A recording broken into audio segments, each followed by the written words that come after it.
இது அமரனின் கதை, நம் தேச வீரனின் கதை, நாட்டை காப்பாற்றிய வீரனின் கதை.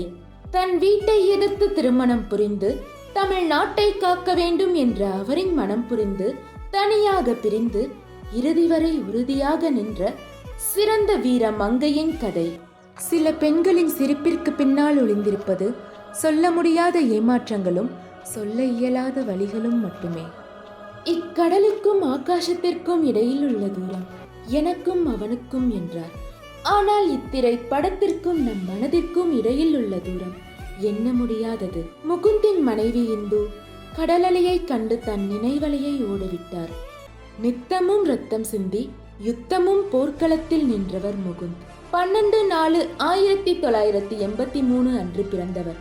இராணுவத்தில் சிறந்தவர் முகுந்த் வரதராஜன்.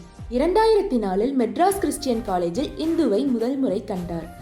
விரைவில் இந்து மனதில் தடம் பதித்து நின்றார். இராணுவ பயிற்சியில் களைப்பார நேரமின்றி இந்துவின் தோளில் சிறிது இளைப்பாறினார். முதல் முறையாய் முகுந்த் இராணுவ உடையில் செல்வதை இந்து கண்டு மகிழ்ச்சியுற்றார். அதே சமயம் முதல் முறையாய் முகுந்தை பிரிந்து செல்வதை கண்டு தடுமாறினார். முகுந்தின் மனமும் தடுமாறினாலும் தான் செல்லும் தடம் மாறிவிடக்கூடாது என எண்ணினார்.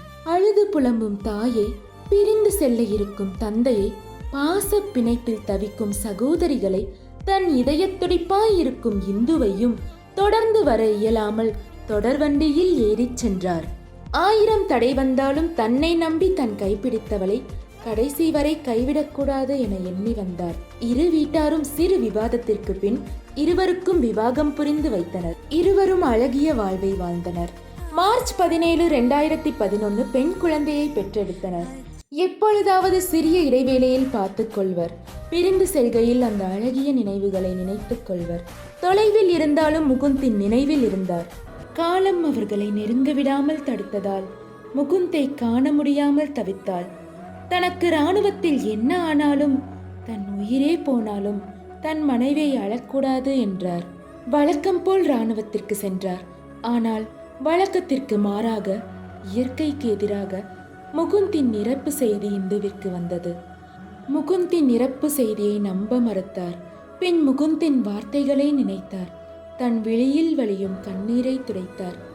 இந்துவின் பரிதவிப்பு நம்மை மெய்சிலிர்க்க வைத்தது.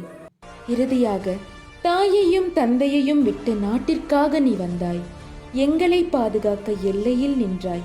இந்தியாவை காப்பாற்ற இயந்திரத்தை கையில் எடுத்தாய். இறுதியில் நாட்டுக்காக உயிரையே நீத்தாய். ஜெய்ஹிந்த்.